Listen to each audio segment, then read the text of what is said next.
दंडवत प्रणाम। कालच्या सत्रामध्ये आपण उत्तरार्ध लीळा क्रमांक 120 क्रमांकाची लीळा श्रवण केली। आजच्या सत्रामध्ये उत्तरार्ध लीळा क्रमांक 121 क्रमांकाची लीळा फार महत्त्वपूर्ण लीळा आहे।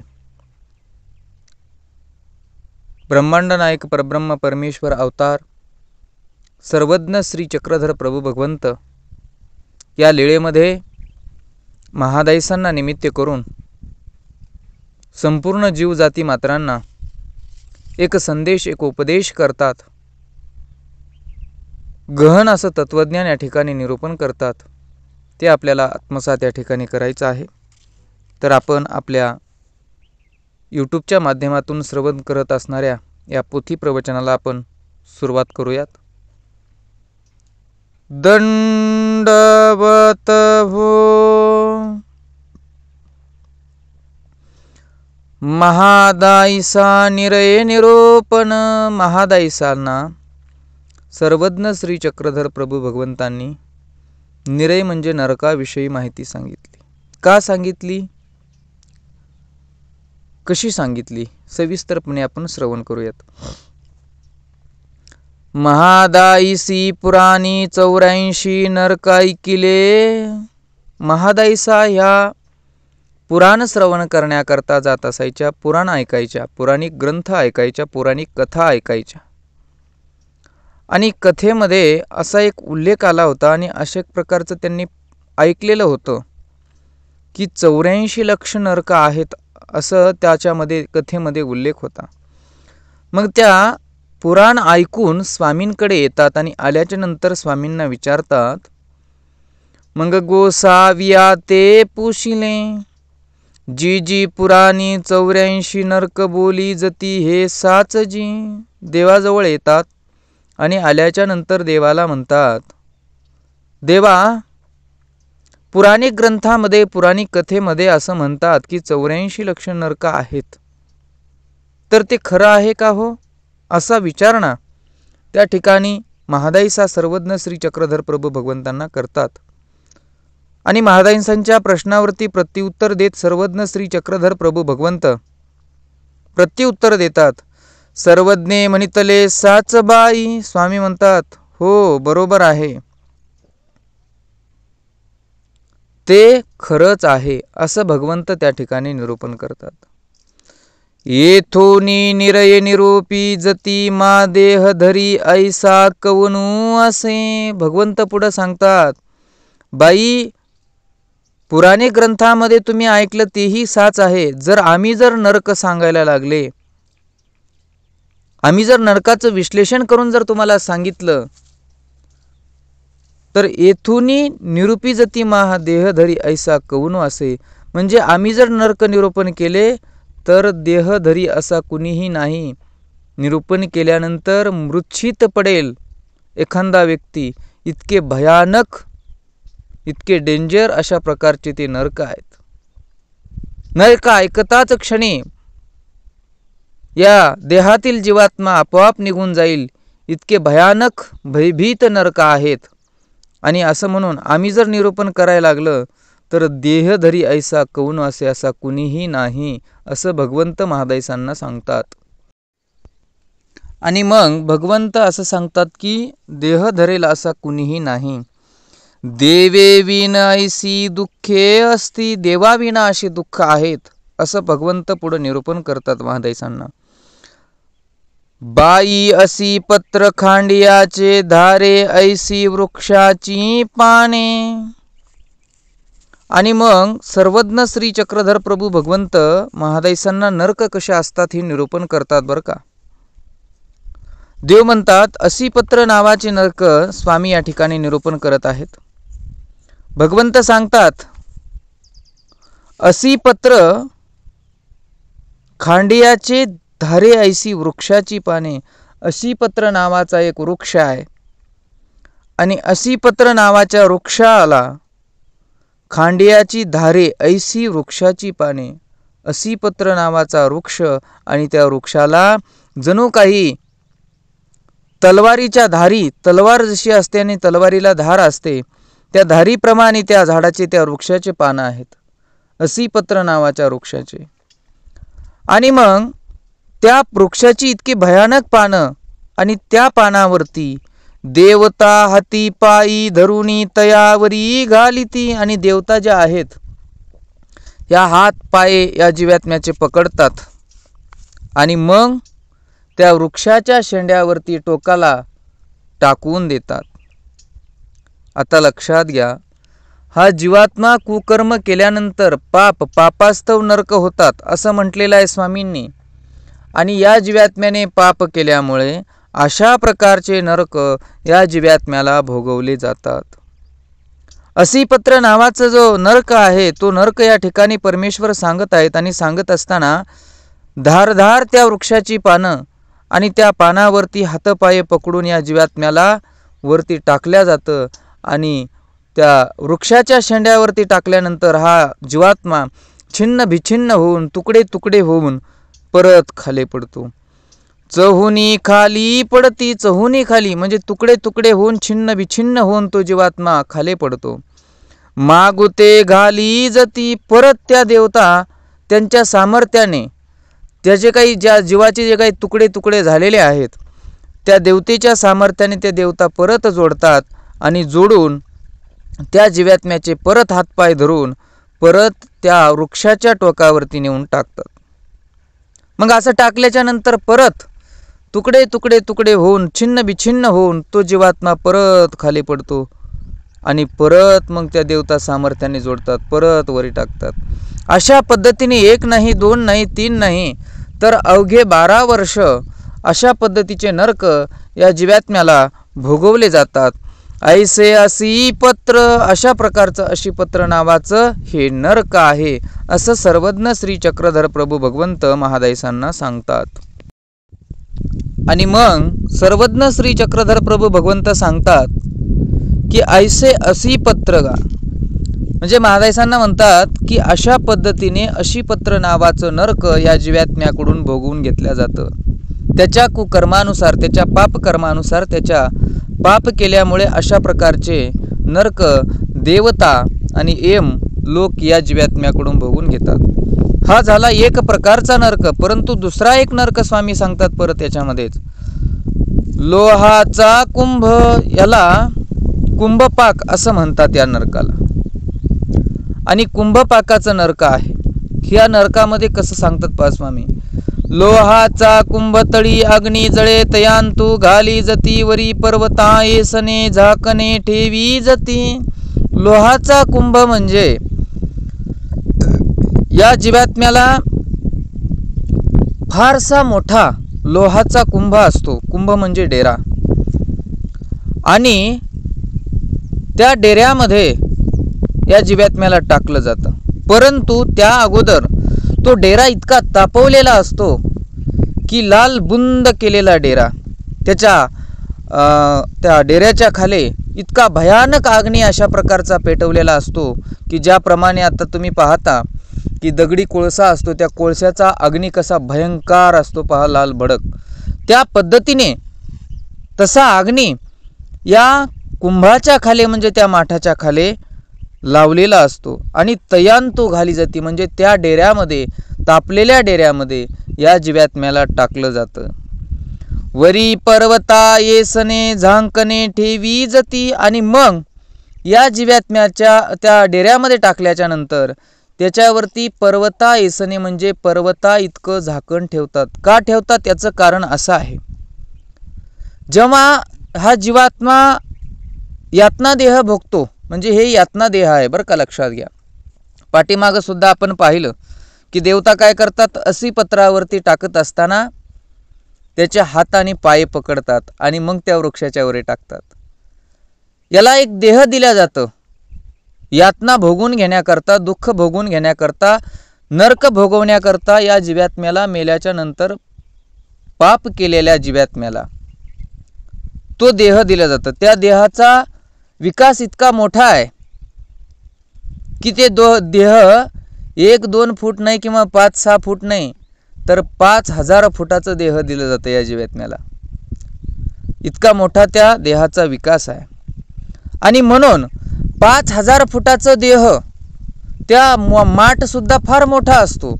आणि मग त्या देहाला त्या डेऱ्यामध्ये टाकल्याच्या नंतर तो तडफडू लागतो, वरी येण्याचा प्रयत्न करतो.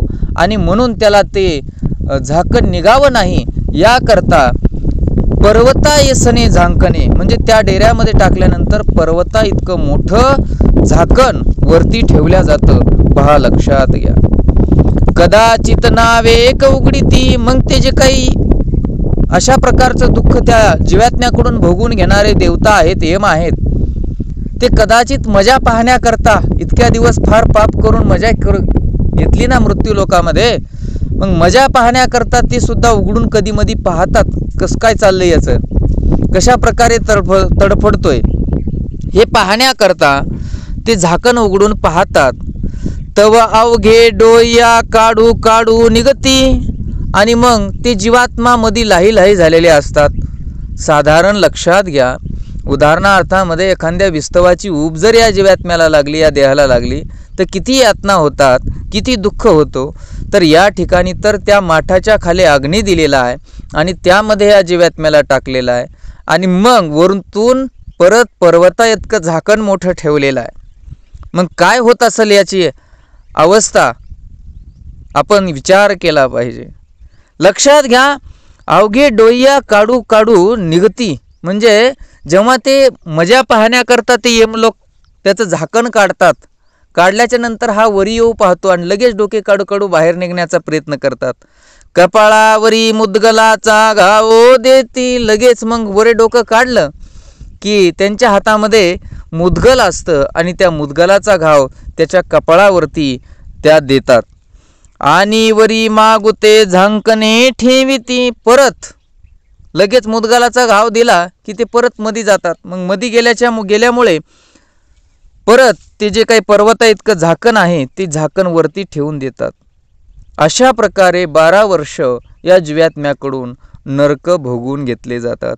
आयसे ते कुंभी पाक, अशा प्रकारचं ते कुंभी पाक आहे असं म्हणून महादायसांना स्वामी सांगतात. आता याच्यामध्ये पाठभेदानुसार कुंभी पाक हे जे नरक आहे, याच्यामध्ये हे जे माठ सांगितलेलं आहे, माठ तर आहेच, परंतु या माठामध्ये फक्त त्याच्यामध्ये तापवलेला असा उल्लेख दिला इथे. परंतु पाठभेदामध्ये असा एक उल्लेख आलेला आहे की त्या माठामध्ये पू आणि रक्त, घाण अशा प्रकारचं वास येणारं त्या जाळ लावून उकडल्या जातं आणि त्या घाण याच्यामध्ये त्या जळत्या पाण्यामध्ये, गरम त्या पुवामध्ये, रक्तामध्ये या जीवात्म्याला टाकल्या जातं असं ते पाठभेदानुसार सांगतात. मग असं या कोणत्या जीवात्म्याला नरक भोगवले जातात?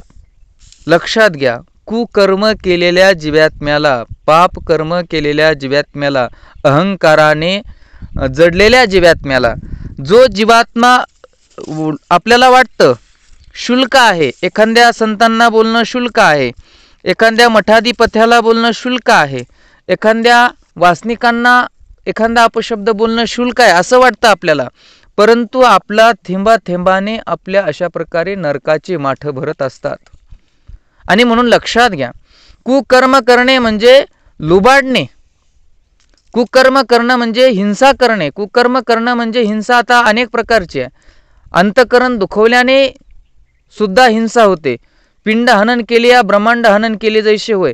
पिंड हनन केल्यानंतर, हत्या केल्यानंतर तर होतेच, काय हिंसा होतेच, परंतु तिथे पाप तर घडतच. परंतु एखाद्याचं अंतकरण दुखलं त्याला चलद्रूपाचे लेप लागतात आणि इतकं अंतकरण दुखल्यानंतर ते अंतकरण कधीही विजल्या जात नाही. आणि म्हणून अशा प्रकारचे नरक, अशा कुकर्म आणि अपशब्दीय बोलणाऱ्या जीवात्म्याला हे भोगवले जातात. आणि म्हणून लक्षात घ्या की आपल्याला जर या कुंभपाकामध्ये जायचं नसेल तर सत्कर्म, परमेश्वराने सांगितलेले कर्म आपल्याला करावे लागतील. प्रपंचिक कर्म सोडून परमार्थिक कर्म जेव्हा आम्ही करू, सत्कर्म जेव्हा आम्ही करू, तेव्हाच खऱ्या अर्थाने या नरकांपासून तुम्ही मुक्त होणार आहोत.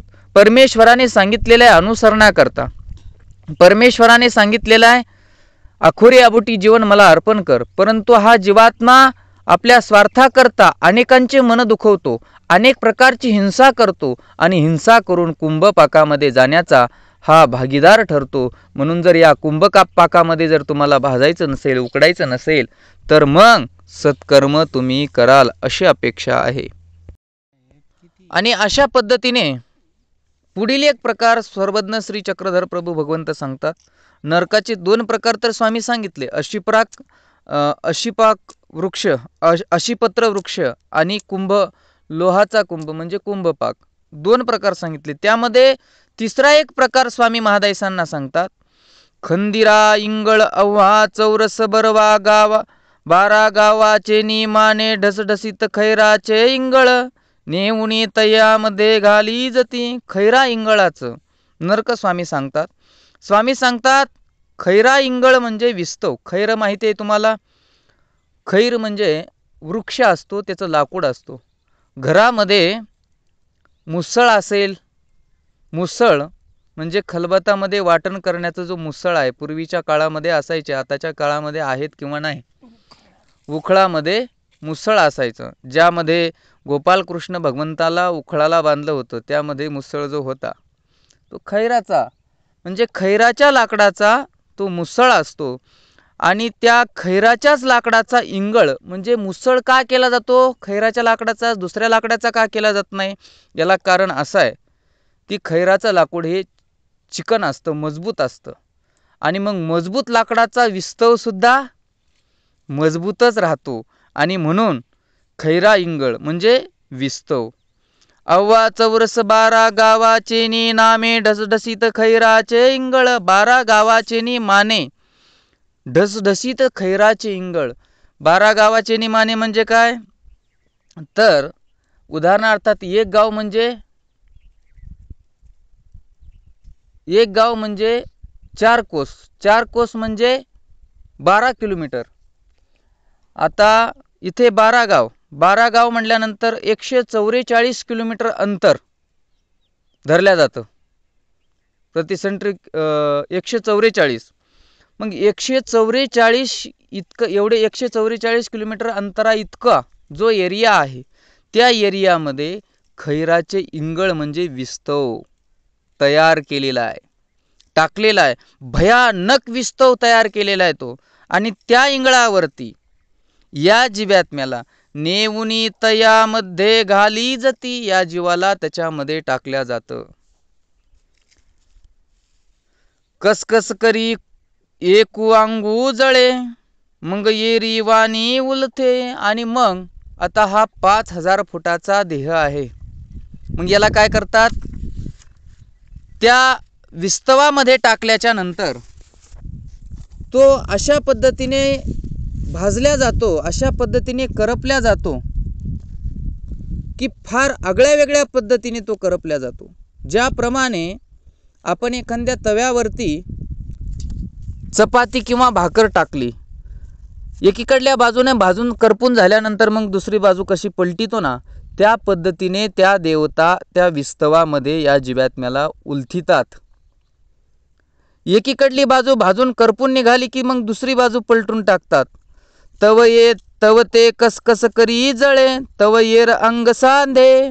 आणि मग दुसरी बाजू पलटिली, इकडली करपलेली बाजू जी आहे ती परत इकडली बाजू करपेपर्यंत व्यवस्थित होते, परत तिला पलटून इकडली बाजू भाजतात. म्हणजे अशा पद्धतीने या जीवात्म्याला त्या ठिकाणी दुःख दिलं जातं. लक्षात घ्या किती दुःख आहे. आईसे खंदिरा गार, अशा प्रकारचं हे खंदिरा इंगळ आहे. अशा प्रकारे नरक 12 वर्ष भोगवले जातं. अव्वा चौरस. परत एक पुढची एक प्रकार नरकाचा, पुढे एक नरकाचा प्रकार सांगतात. आता हा झाला 3रा प्रकार. आता हा 4था प्रकार स्वामी सांगतात. अव्वा चौरस 12 गावाची नी माने तांबियाची पाटी ढसढस करी तापली असे नेऊनी तय्यामध्ये घाली जती आणि कसकस करी जळे. स्वामी सांगतात अव्वा चौरस 12 गावाचे नी नामे, ज्याप्रमाणे पाठीमागं सांगितलं, म्हणजे 144 किलोमीटर इतका जो आवार आहे, त्या आवारामध्ये तांब्याचा तांब जे राहतं आपल्या घरामध्ये, तांब आपण तांब्याचं तांब वापरतो नाही का, पाणी फिनी देवापाशी ठेवण्याकरता. ते तांब जे आहे, तांब्याच्या पत्राचा, जाड अशा पत्राचा तवा, म्हणजे एक प्रकारे तेवढा मोठा कढईप्रमाणे तवा तो त्या ठिकाणी तयार केलेला असतो.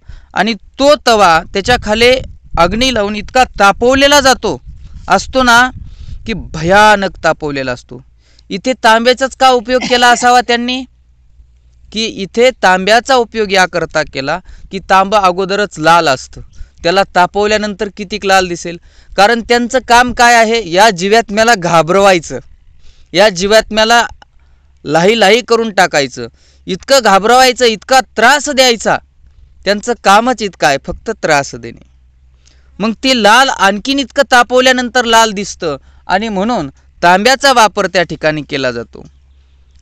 आणि म्हणून 12 गावाचे निमाने तांब्याच्या पाटी तापवल्या जातं, आणि ढसढस करी तापली असे, इतकी तापलेली असते ती, की ज्याप्रमाणे थोडासा जरी वल्ल जर एखाद्या तापलेल्या तव्यावरती जर पाणी पडावं आणि लगेच जिरून जावं, अशा पद्धतीने ती तापलेली तांब्याची पाटी असते.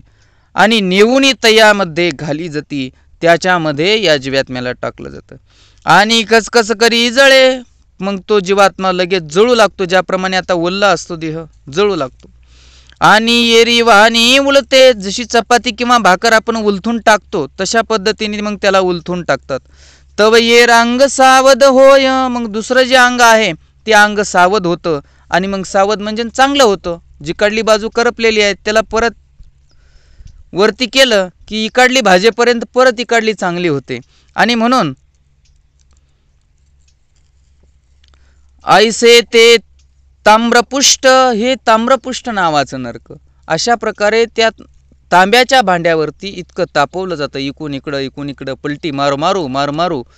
मग इथे जेवढी तुम्ही प्रपंचामध्ये आपणपे दिलं आणि जेवढे हिंसा केली, पाप केलं, तितकंच त्याच्याही कितीतरी पटीने त्या ठिकाणी अशा प्रकारे तुम्हाला भाजवलं जातं. आम्ही लोकाला भाजवतो, आता लक्षात घ्या, अंतकरण दुखवून, मन दुखवून, पण तिथे आपल्याला अशा प्रकारे भाजवलं जातं 12 वर्ष. म्हणून ध्यानात घ्या की आपल्याने अशा पाप करता कामा नये.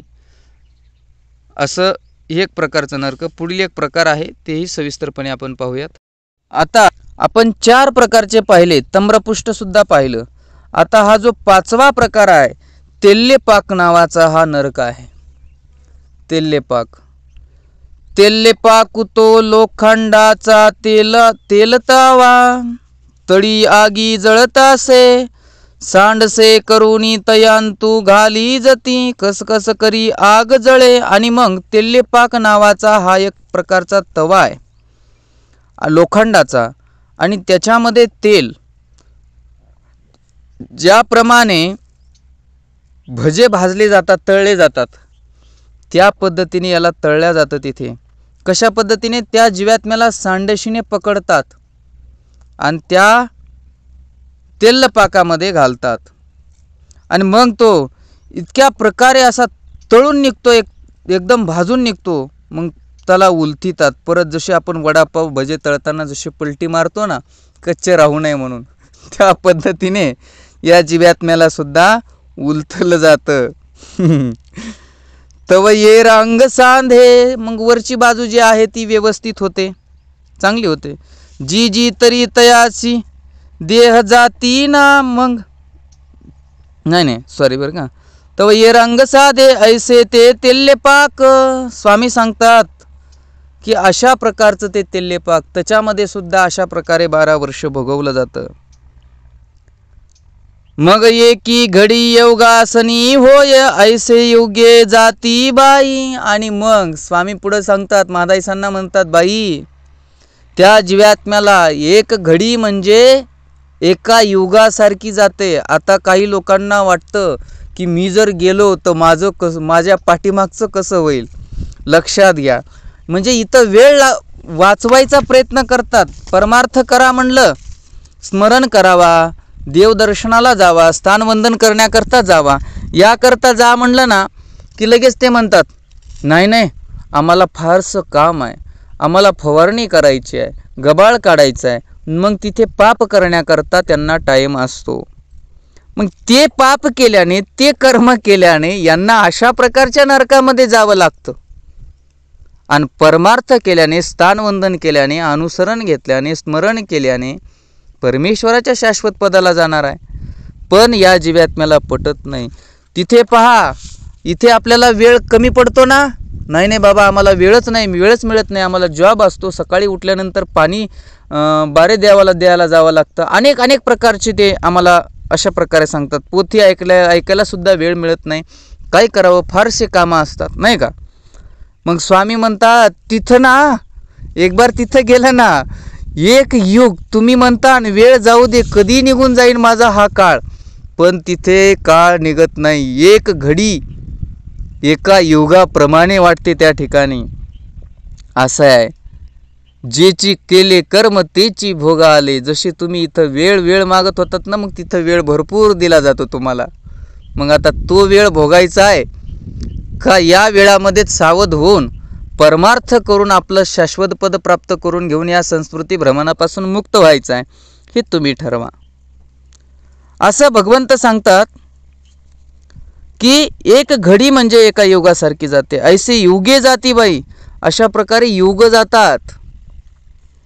जी तरी तयाची देह जाती ना. महादाईसाला प्रश्न पडतो तुमच्या आमच्यासारखा, जिज्ञासक आहेत महादाईसा. आणि महादाईसा म्हणतात देवा, जसं मृत्यू लोकामध्ये एखाद्या जीवात्म्याला त्रास दिला, आता इतका त्रास जर एखाद्याला आता जर आपण इथे दिला तर तो जीवात्मा लगेच मरून जाईल, घाबरूनच मरून जाईल अर्धा, नाही का.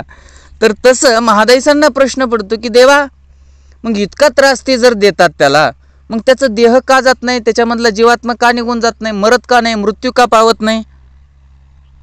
पावत नाही का, असं विचारतात स्वामीला महादाईसा. तेव्हा स्वामी महादाईसांना सांगतात, सर्वज्ञ म्हणितले बाई ते यातना देह की. स्वामी सांगतात बाई ते यातना देह की, म्हणजे फक्त यातना भोगवण्याकरता, दुःख भोगवण्याकरताच त्याला ते देह दिलं जातं. ते देह तू जाऊ इच्छित जरी असलं तरी तो जाऊ शकत नाही. आता इथे जर आहोत आपण मृत्यू लोकात, इथे आपल्याला आपलं देह जाऊ शकतं, आपण ठरवलं तर जात नाही का, जाऊ शकतं, आपण देह सोडून जाऊ शकतो. परंतु तिथे नाही, तिथे किती जरी त्रास दिला तरी तो जाऊ शकत नाही, त्याच्यातून बाहेर निघू शकत नाही. जोपर्यंत त्याचा तो भोग संपत नाही, जोपर्यंत त्याला त्याचे केलेल्या पापाचं परतफेड केल्या जात नाही, तोपर्यंत त्याला तिथून सुटका नाही. म्हणून ते यातना देह म्हणतात. ते 5000 फुटाचं जर दिलेलं असतं, हे 5000 फुटाचं मी तुम्हाला सांगतो, कुण्या आधारे सांगतो, कृतयुगामध्ये माणसाची हाईट जशी होती 5000 फूट, त्याप्रमाणे या जीवात्म्याला ते यातना देह 5000 फुटाचं दिलं जातं. आणि म्हणून ही यातना देह आहे, या यातना देहातून तो निघू शकत नाही बाहेर. मग महादाईसी पुशिले जी ऐसे नरक कायसे नी चुकती. असं मग महादाईसा लगेच म्हणतात, देवा फार भयानक नरक आहेत, भयंकर नरक आहेत, आम्हाला काही या नरकामध्ये जायचं नाही. मग हे नरक कशाने चुकतात, त्याचा काही उपाय असेल ना, आम्हाला सांगा बरं. असं देवाला त्या ठिकाणी महादाईसा विनंती करतात. सर्वज्ञ म्हणितले बाई येथीचिया होई जे तै चुकती. आणि मग स्वामी म्हणतात, बाई जर तुम्हाला नरक चुकवायचे असतील तर येथीचिया होई जे तै चुकती, म्हणजे जवळ तुम्ही अनुसरणार नाही, परमेश्वराने सांगितलेल्या आचार विचाराच्या प्रणालीप्रमाणे तुम्ही चालणार नाही, तोपर्यंत हे नरक चुकत नाहीत. जेव्हा तुम्ही परमेश्वराने सांगितलेल्या ब्रह्मविद्या तत्वज्ञानानुसार चालाल, परमेश्वराने सांगितलेलेच कर्म करायला प्रवृत्त व्हाल आणि कराल, तेव्हाच हे नरक चुकतात. म्हणून देवाचं आपल्याला व्हावं लागेल, लक्षात घ्या. पहा आता तुम्ही ठरवा, नरक भोगायचे अशा प्रकारचं का मग संस्कृती भ्रमणापासून मुक्त होऊन परमेश्वराचं शाश्वत पद प्राप्त करून घ्यायचं, हे मात्र तुम्ही ठरवा. दंडवत हो. सर्वज्ञ श्री चक्रधर स्वामी की जय.